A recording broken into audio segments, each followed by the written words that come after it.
অসমীয়াইৰ বুকুৱেদি বোৱা মহাবাহু ব্ৰহ্মপুত্ৰৰ কোলাত নিহিত হৈ আছে বিশ্বৰ সৰ্ববৃহৎ নদীদ্বীপ মাজুলী।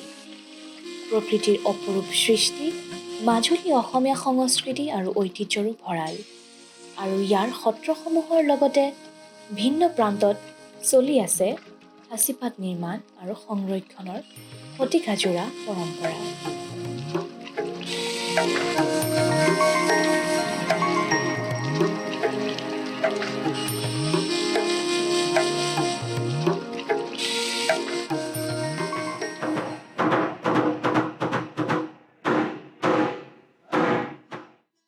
আমাৰ মাজুলীৰ সচিত্ৰ পুথিৰ জগতলৈ যাত্ৰা আৰম্ভ হৈছিল গড়মূৰ সত্ৰৰ সত্ৰাধিকাৰ আৰু বাপসকলৰ সৈতে হোৱা কথা বতৰাৰ পৰা, যিয়ে আভাস দিছিল সত্ৰসমূহৰ গুৰুত্ব আৰু সাঁচিপাতৰ ঐতিহ্যৰ বিষয়ে।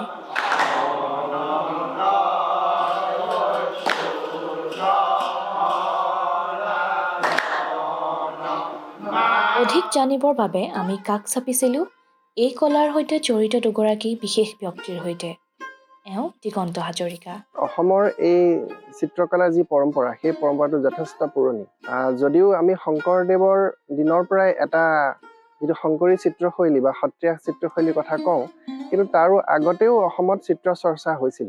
বাণভট্টৰ হৰ্ষচৰিত পুথিটো আমি দেখিছোঁ যে অসমত সেই সময়ত ষষ্ঠ সপ্তম শতিকা সাঁচিপাতত ছবি অঁকা পৰম্পৰা চলিছিল সেই সময়ত। তাৰ বাদেও আমি খ্ৰীষ্টপূৰ্ব ৩২৭ত এটা আমি তথ্য পাইছোঁ, যিটো তথ্যৰ পৰা আমি গম পাইছোঁ যে সাঁচিপাতত ছবি অঁকাৰ পৰম্পৰা সেই যুগতো হৈছিল। বিশেষকৈ আলেকজেণ্ডাৰ লগত নিয়াৰ্কছ বুলি এজন সেনাপতি আহিছিল, আৰু তেখেতৰ এটা টোকা পোৱা গৈছে য'ত তেখেতে সাঁচিপাতৰ বিষয়ে তথ্য আহৰণৰ চেষ্টা কৰিছিল। গতিকে যিহেতু সমগ্ৰ পৃথিৱীত অকল সাঁচিপাতত ছবি অঁকা বা লিখা পৰম্পৰাটো অকল অসমতহে আছে, সেইবাবে আমি এইটো ভাবি ল'ব পাৰোঁ যে খ্ৰীষ্টপূৰ্ব ৩২৭ মানৰ পৰাই সেই চিত্ৰৰ যিটো আমাৰ চৰ্চা অসমত হৈছিল বুলি আমি ক'ব পাৰোঁ।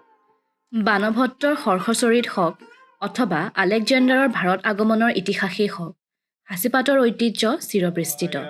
জয় কৃষ্ণ প্ৰভু প্ৰণত তাৰণ, মংগল ৰঘু মংগল যাৰ গুণগান, যাৰ নামে কৰে মহাপাপী কুনিষ্ঠাৰ।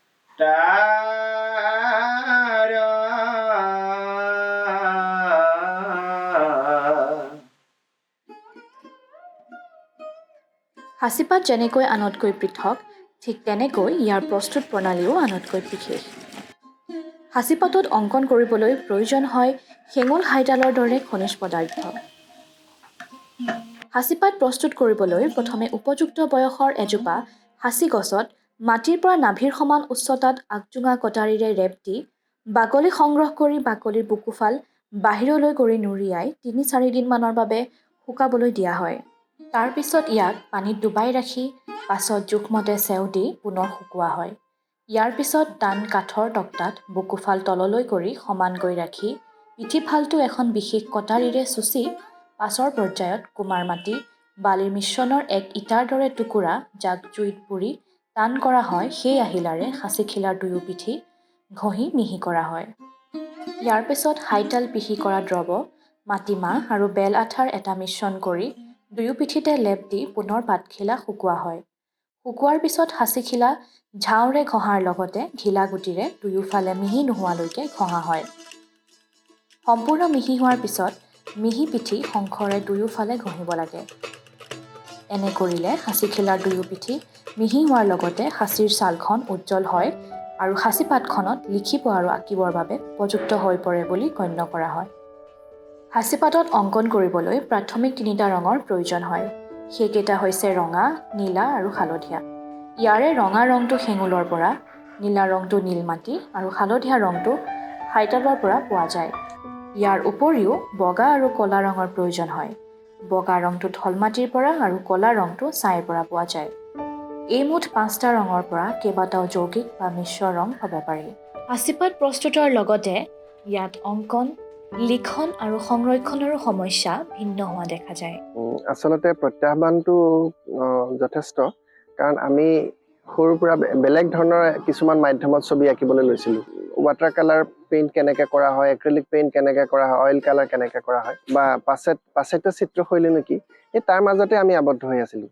কিন্তু পিছলৈ দেখিলোঁ যে অসমৰ এটা বিশিষ্ট চিত্ৰশৈলী আছে, যিটো আমি বহুতে নাজানো। গতিকে তাৰ প্ৰতি মই আগ্ৰহী হ'বলৈ হৈছোঁ যদিও, এই যে মই ক'লোঁ সাঁচিপাত তৈয়াৰ কেনেকৈ কৰা হয়, ৰং কেনেধৰণে হেঙুল হাইতালৰ পৰা ৰং কেনেধৰণে উলিওৱা হয়, এইবিলাক যথেষ্ট আহুকলীয়া কথা, বহুত কষ্টসাধ্য এটা প্ৰক্ৰিয়া। আৰু তাত লিখিবৰ বাবে যিটো মহি তৈয়াৰ কৰা হয়, মহি তৈয়াৰ কৰাৰ পদ্ধতিটো বহুত দীঘলীয়া, 40-45 দিন সময় লাগে। গতিকে সেইখিনি আমাৰ যিহেতু জীৱিকাৰ তাৰণত বিভিন্ন ধৰণৰ আমি কাম কৰিবলগীয়া হয়, তাৰ মাজে মাজে এই সাঁচিপাত তৈয়াৰ কৰা বা সেই তাত ছবি আঁকিবলৈ যোৱাটো আচলতে এটা দীঘলীয়া এটা প্ৰক্ৰিয়া হৈ যায়গৈ। সংৰক্ষণ বুলি ক'লে আচলতে এটা গুৰুত্বপূৰ্ণ বিষয়। যিসমূহ সাঁচিপতীয়া পুথি আছে সেইবিলাক সকলো জৈৱিক, গতিকে জৈৱিক সকলো পদাৰ্থৰ এটা আয়ুসকাল থাকে। আমাৰ অসমত যিমানখিনি সাঁচিপতীয়া পুথি আছে প্ৰায়ভাগেই 200 বছৰতকৈ অধিক পুৰণি, সচিত্ৰখিনিতো আৰু পুৰণি। গতিকে সেইসমূহ পুথি বিজ্ঞানসন্মতভাৱে সংৰক্ষণ কৰি ৰখাটো সকলোৰে এটা আচলতে দায়িত্ব, কৰ্তব্য। আৰু বেছিভাগ সচিত্ৰ পুথিয়েই সত্ৰসমূহত সংৰক্ষিত হৈ আছে। আগতে সত্ৰসমূহ সিমান বেছি সেই সম্পৰ্কে গুৰুত্ব দি লোৱা নাছিলে, কিন্তু এতিয়া তেখেতসকলে যথেষ্ট গুৰুত্ব সহকাৰে লৈছে। আৰু চৰকাৰৰ ফালৰ পৰাও কেইবাটাও এতিয়ালৈকে আঁচনি লোৱা হৈছে, চেণ্ট্ৰেল গভৰ্ণমেণ্টে লৈছে। তেওঁলোকে পুথি সংৰক্ষণৰ কাৰণে মানুহ নিয়োগ কৰিছে, বিভিন্ন ঠাইত কৰ্মশালা পাতিছে। সকলোৱে এই ক্ষেত্ৰত সচেতন হ'ব লাগিব, কাৰণ এখন সাঁচিপতীয়া পুথি খালী হাতেৰে চুব নালাগে, কাৰণ মানুহৰ হাতত বহুত ধৰণৰ বেক্টেৰিয়া থাকে। গতিকে সেই বেক্টেৰিয়াসমূহে সাঁচিপাতখন নষ্ট কৰিব পাৰে। গতিকে এনেধৰণৰ আচলতে চবেই যদি চিন্তা কৰিবলৈ যায়, তেতিয়াহ'লে পুথিসমূহ আৰু বহুত দিন ধৰি আমাৰ মাজত জীয়াই থাকিব। নগণ্য শিল্পী আধুনিক চিত্ৰকলাৰ পৰা লাভ কৰা প্ৰতিযোগিতা আৰু সজাগতাৰ অভাৱে এই অবিচ্ছেদ্য শিল্পটোক সহায় পেলোৱাৰ সম্ভাৱনা কঢ়িয়াই আনিছে। ইয়াৰ বাবে সজাগতা নিতান্তই প্ৰয়োজনীয়। আমি বিশ্বক জনাবলৈ বিচাৰিছোঁ যে আমাৰ নিজৰ এটা চিত্ৰশৈলী আছে, যিটো চিত্ৰশৈলী আমাৰ পৰম্পৰাগত, আৰু যিটো চিত্ৰশৈলী আমি বংশানুক্ৰমে আমি কৰি আহিছোঁ। গুৰুজনাৰ দিনতে ইয়াৰ সৃষ্টি হ'ল। ইয়াৰ কিছুমান পদ্ধতি আছে, যিখিনি পদ্ধতিত আমি এইখিনি ৰাখিলে ভাল হৈ থাকিব। কিন্তু আমাৰ বায়ুমণ্ডলৰ কিছুমান বাতাবৰণৰ বাবে কিছুমান বস্তু নষ্ট হৈ আহিছে, বা এয়া কিছুমান বস্তু মানুহৰ অনাদৰৰ বাবে কোনোবা জুই সেকিলে, বহুতে এইখিনি জ্বলাই পেলাই জুই সেকিলে। আমাৰ ইয়াতে কিছুমানে নৈতে উটাই দিলে। ঠিক তেনেকুৱাকৈ আমাৰ মানুহৰ মাজত কিছুমান অত্যাচাৰৰ বাবে, অনাচাৰৰ বাবে এই বস্তুখিনি আমাৰ মাজৰ পৰা লুপ্তপ্ৰায় হ'বলৈ বিচাৰিছিল। কিন্তু এইখিনি আমি পুনৰুদ্ধাৰ কৰিব লাগিব, বা আমি কৰিছোঁ। কৰি পেলাই ইয়াৰ কিছুমান ছবি অংকন কৰি পেলাই আমি বিভিন্ন চৰকাৰী এজেঞ্চিৰ লগত আমি যোগাযোগ কৰি এই আৰ্ট ফৰ্মটো যে আমাৰ অসমৰ এটা ট্ৰেডিশ্যনেল, এটা পৰম্পৰাগত আৰ্ট ফৰ্ম, এয়া আমি তেওঁলোকক জনাইছোঁ। জনোৱাৰ পিছত ইতিমধ্যে সুখ হ'ব যে ৰাষ্ট্ৰীয়ভাৱে স্বীকৃতি তেওঁলোকে জনাইছে। GI যিটো কয়, জিঅ'গ্ৰাফিকেল আইডেণ্টিফিকেশ্যন, এয়া GI আমি যোৱা মাহত আমি পাইছোঁ। কলাভূমি মাজুলীৰ সাঁচিপতীয়া পুথিৰ GI টেগ লাভ ইয়াৰ ঐতিহাসিক সফলতাৰ শুভবাৰ্তা। যেতিয়াই এই সাঁচিপাতে GI লাভ কৰিলে, ভৌগোলিক চিনাক্তকৰণ লাভ কৰিলে, তেতিয়াৰ পৰাই দেখিছোঁ এই বিষয়টোত জড়িত হ'বলৈ বা এই বিষয়টো শিকিবলৈ নৱপ্ৰজন্ম আগবাঢ়ি আহিছে। সেই বাহিৰৰ পৰা বহুত মানুহ বেছিকৈ আহিবলৈ ল'লে। প্ৰত্যেক দিনে আমি সময় দিব নোৱাৰোঁ, ইমানেই বেছি হয়। নিৰ্মাণত কষ্টসাধ্য এই সাঁচিপাতসমূহে প্ৰজন্মৰ পিছত প্ৰজন্ম ধৰি পৌৰাণিক কাহিনী, বিভিন্ন বিষয়ৰ জ্ঞান আদি বহন কৰি আহিছে। কিন্তু লোকসংস্কৃতি আৰু ঐতিহ্যৰ বাহক সম্পদবিধৰ ভৱিষ্যতৰ নিশ্চয়তা বাৰু কিমান? নাবাৰ্ডে কৈছে বা অন্য এজেঞ্চিয়ে কৈছে যে আপোনালোকৰ এই ভাষাটো যিহেতু কাৰণে বুজি নাপায়, গতিকে এটা ছাইডে এইটো লিখক, আপোনালোকৰ ষ্টাইলটো আপোনালোকে ৰাখকে, আদাৰ ছাইড আপোনালোকে ইংলিছ বা হিন্দীত এইখিনি লিখক, ইলাষ্ট্ৰেশ্যন কৰক, তেতিয়া জানি যাব এই আখৰখিনি কোনোবাই চেষ্টাও কৰিবৰ কাৰণে, নকৰা নহয়। গতিকে নতুন পুৰণাৰ কথা আহিব নোৱাৰে, আমি পুৰণাটো ৰাখিবই লাগিব, আৰু সকলোৱে ৰাখে যিয়ে সাঁচিপাতত পৰে। যিহেতু সাঁচিপতীয়া বা তোলাপতীয়া পুথিবিলাক সদায় নাথাকে আমাৰ হাতত। এতিয়া যিখিনি পুথি আমাৰ হাতত আছে, লাহে লাহে নষ্ট হৈ আহি আছে। এতিয়া চিত্ৰভাগত পুথিখন প্ৰায় আধা পৃষ্ঠা নষ্টই হৈ গ'ল। গতিকে ইমান দুৰ্মূল্য পুথি যিহেতু নষ্ট হৈ গৈ আছে, সেইখিনিতো আমাৰ হাতত সদায় নাথাকে। গতিকে সেই পুথিসমূহ আমাৰ লগত জীয়াই কেনেকৈ থাকিব? কিন্তু আমি কিছুমান কাম কৰিব পাৰোঁ। সেই পুথিসমূহ আমি ছপা কৰিব পাৰোঁ বা ডিজিটেল কপি কৰি ৰাখিব পাৰোঁ। এনেধৰণৰ প্ৰচেষ্টা লৈছে বাৰু। বিশেষকৈ শংকৰদেৱ কলাক্ষেত্ৰই ডিজিটেলাইজ কৰিছে কিছুমান পুথি। তাৰপিছত সকলো যদি সচিত্ৰ পুথি ছপা হৈ যায়, তেতিয়াহ'লে সদায় কাৰণে থাকি যাব। আৰু মই জনাত এতিয়ালৈকে প্ৰায় 150 সচিত্ৰ পুথিৰ ভিতৰত মাত্ৰ 13খনহে এতিয়ালৈকে ছপা হৈছে। এখন চৰকাৰৰ বাবে বা কেইখনমান বিশ্ববিদ্যালয়ৰ বাবে এইটো ইমান এটা টান কামো নহয় যে ইমান কম সংখ্যক সচিত্ৰ পুথি তেওঁলোকে ছপা কৰি উলিয়াব নোৱাৰিব। খুব কম হ'লেও ছপা কৰি উলিয়াই থ'লে বা ডিজিটেলাইজ কৰি থ'লে আমাৰ ভৱিষ্যত প্ৰজন্মৰ বাবে সি সুৰক্ষিত হৈ থাকিব। অসমৰ শতিকা পুৰণি এই কলাৰ প্ৰতি যুৱ প্ৰজন্মৰ আগ্ৰহ জন্মাই তুলিলে আপুৰুগীয়া এই কলাবিধৰ স্থায়িত্বও হ'ব দীৰ্ঘম্যাদী। কিন্তু সেয়া কেনেকৈ সম্ভৱ? আচলতে এটা বিষয়ৰ প্ৰতি আগ্ৰহ জন্মোৱাটো ইমান সহজ কথা নহয়। এই ক্ষেত্ৰত চৰকাৰৰ কৰণীয় যথেষ্ট আছে। চৰকাৰে এই সম্পৰ্কে যদি কিবা আঁচনি লয়, বিশেষকৈ যিহেতু সাঁচি গছ আমাৰ বাবে দুৰ্লভ, সাঁচি যদি অসমৰ বিভিন্ন জিলাত সাঁচিৰ এখন যদি বাগান কৰিবলৈ যায় বা এটা অঞ্চল যদি সংৰক্ষণ কৰি সাঁচি খেতি কৰে, তেতিয়াহ'লে দুফালৰ পৰা লাভ হ'ব পাৰে। সাঁচি গছৰ পৰাতো বাণিজ্যিক লাভ বেলেগ ধৰণৰ আছেই।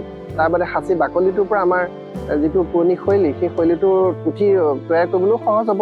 আৰু সেইখিনিৰ কাৰণে চৰকাৰেহে কিবা এটা প্ৰচেষ্টা হাতত ল'ব পাৰে আচলতে।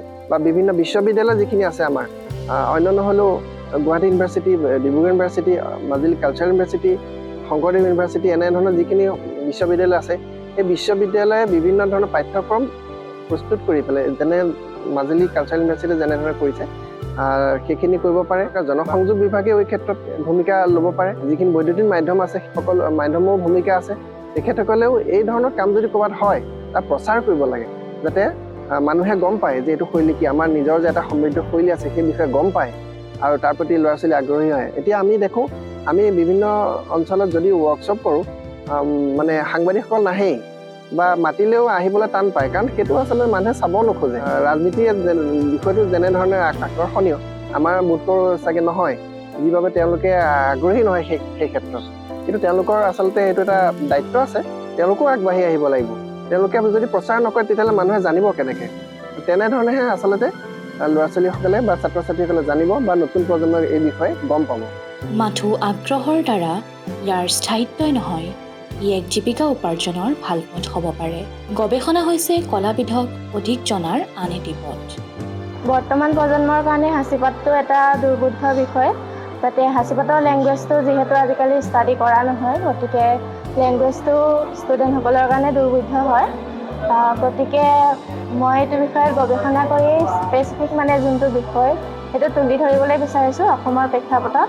আৰু মাজুলী সাংস্কৃতিক বিশ্ববিদ্যালয়ৰ ক্ষেত্ৰত এক বিশেষ পদক্ষেপ গ্ৰহণ কৰিছে। তেওঁলোকে 6 মহীয়া মেনুস্ক্ৰিপ্ট ষ্টাডিজ কোৰ্চৰ এটা ডিপ্ল'মা খুলিছে। মই অসমৰ সাংস্কৃতিক প্ৰেক্ষাপটত সাঁচিপতীয়া পুথিসমূহৰ গুৰুত্ব অপৰিসীম, যিহেতু ই আমাৰ অসমৰ সাংস্কৃতিক ঐতিহ্য বহন কৰে। বিশেষত সাঁচিপতীয়া পুথিসমূহ অসমতে উৎপাদন কৰা হয়, যিহেতু সাঁচি গছ অসমত প্ৰচুৰ পৰিমাণে পোৱা যায়। গতিকে এই পুথিসমূহ সংৰক্ষণৰ ক্ষেত্ৰত অসম চৰকাৰে বা অসমৰ সত্ৰানুষ্ঠানসমূহে বিশেষ ভূমিকা গ্ৰহণ কৰিব লাগে।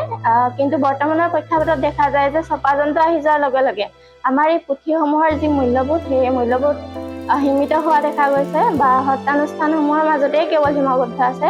গতিকে এই পুথিসমূহ আমি বাহিৰলৈ কেনেকৈ উলিয়াই আনিব পাৰোঁ, তাৰ অধ্যয়নৰ পৰিসৰলৈ কেনেকৈ উলিয়াই আনিব পাৰোঁ, বা পুথিসমূহ যে অসমত আছে, সংৰক্ষণ কৰা হৈছে, ইয়াৰ লেংগুৱেজটো যে পৃথক, এই কথাখিনি আমি কেনেদৰে জনসাধাৰণক অৱগত কৰিব পাৰোঁ, তাৰ কাৰণে অধ্যয়নৰ প্ৰয়োজন আছে। আৰু বিভিন্ন বিশ্ববিদ্যালয় বা বিদ্যালয়সমূহে এই ক্ষেত্ৰত বিশেষ পদক্ষেপ গ্ৰহণ কৰিব পাৰে।